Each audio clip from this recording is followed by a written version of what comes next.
Salut tout le monde, c'est NLVHan et je vous retrouve aujourd'hui pour la suite de la vidéo précédente, c'est-à-dire la mise en couleur d'une petite Tidy Inks.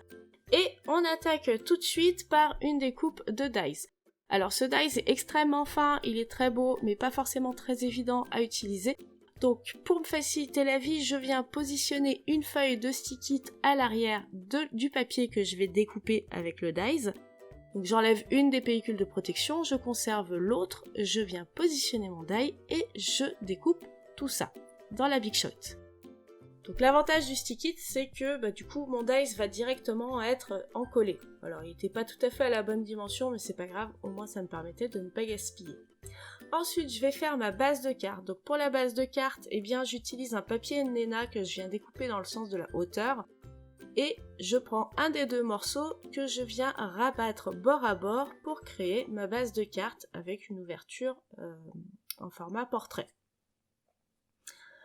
Voilà, tout simple. Ensuite, pour ma base de carte, là aussi extrêmement simple, je viens simplement appliquer de la Distress Ink. Alors c'est le violet Seedless Preverse, si je ne me trompe pas.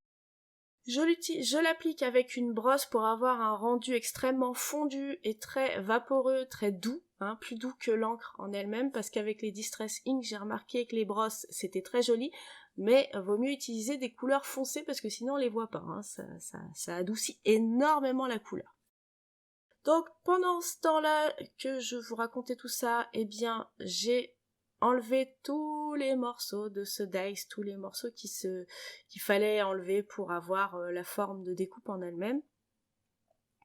Et je peux vous dire qu'on voit les gros morceaux, mais il y en a un paquet des tout petits, et c'est long. Mais c'est long à enlever tout ça. Enfin bref, je positionne mon dies, enfin en tout cas ma découpe, volontairement en biais, qui déborde sur les côtés. Je coupe tout ça au ciseau et je viens utiliser donc les morceaux que je viens de retirer pour venir les coller eux aussi sur la base de carte, mais à d'autres endroits. Ce qui me permet de déstructurer complètement le motif que j'ai utilisé, de dies, et du coup, eh bien, si on l'utilise plein de fois, finalement, il n'aura pas toujours le même rendu, puisqu'on n'est pas obligé de le garder en un seul morceau. Je voulais quand même ajouter un peu de contraste, parce que bon, j'aime bien le rose, et c'est ce qu'on m'a demandé du rose pour cette carte, mais j'aime bien jongler un peu, rajouter du contraste, comme je viens de vous le dire.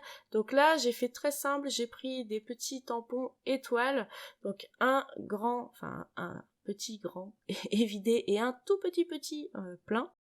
Donc ces tampons-là, ils ne sont plus disponibles sur ma boutique Crazy Little Craft, puisque je ne les fabrique plus, je les ai arrêtés, mais j'ai bien l'intention de refaire des tampons spécialement sur le thème des étoiles à l'occasion. C'est en cours de réflexion. Voilà, donc ça a bien habillé mon fond. La petite fille n'est pas encore collée, parce que là je vois qu'elle est par-dessus la carte, mais c'est pas encore collé. On va passer au sentiment.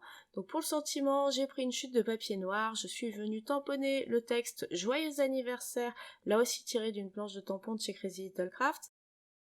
Et comme c'est tamponné transparent, c'est pour l'embossage, donc je viens utiliser une poudre à embosser blanche que je fais chauffer avec mon heat gun, et ça fait du coup ressortir mon texte sur le papier noir. Voilà, c'est très joli. J'aime bien. Donc le papier était pas... c'était vraiment pas envisageable de le passer dans un massicot. D'une, il se serait pas tenu, de deux, il était un peu bizarre. Donc j'ai dû faire la découpe de mon rectangle au ciseau, ce qui fait qu'il n'est pas forcément extrêmement droit, mais bon, tant pis. Et j'ai gardé volontairement de la place sur la gauche du texte, puisque comme vous l'avez vu, j'ai fait une petite finition en queue de poisson.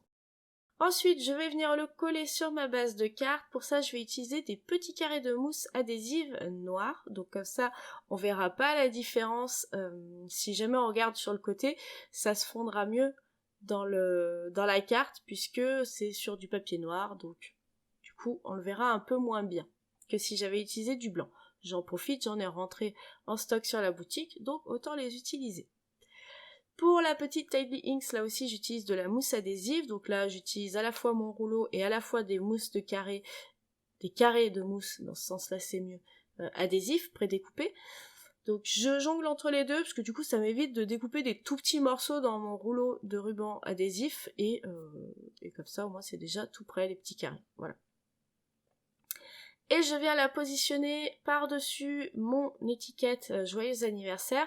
Donc c'est quelque chose que j'aime bien faire parce qu'en fait ça permet de donner une assise à votre motif, donc là en l'occurrence un petit personnage, mais sans avoir besoin de dessiner cette assise, enfin ce support finalement. Donc votre personnage ne flotte pas naïvement dans les airs de votre carte, il a un support, donc du coup ça justifie un peu son emplacement dans ce fond qu'on a créé. Voilà, c'est une petite astuce si vous savez jamais comment terminer vos cartes ou si vous avez l'impression que vos éléments flottent au milieu sans justification. Et pour terminer cette carte, j'ai mis quelques sequins, donc là aussi ils viennent de chez Crazy Little Craft, ce sont ceux de la collection d'été. Voilà pour cette carte, hein. Donc la base de carte a été limite plus rapide à réaliser que la mise en couleur. En tout cas, moi j'étais très contente du résultat, c'est une carte qui m'a beaucoup plu, elle a beaucoup plu à la grand-mère qui est venue l'acheter pour sa petite fille. N'hésitez pas à me dire ce que vous en pensez dans les commentaires, hein, tant qu'à faire, et si vous avez aimé la vidéo, à mettre un petit pouce vers le haut. J'espère vous retrouver bientôt, je vous fais plein d'énormes bisous, et je vous souhaite un bon scrap. Bye bye!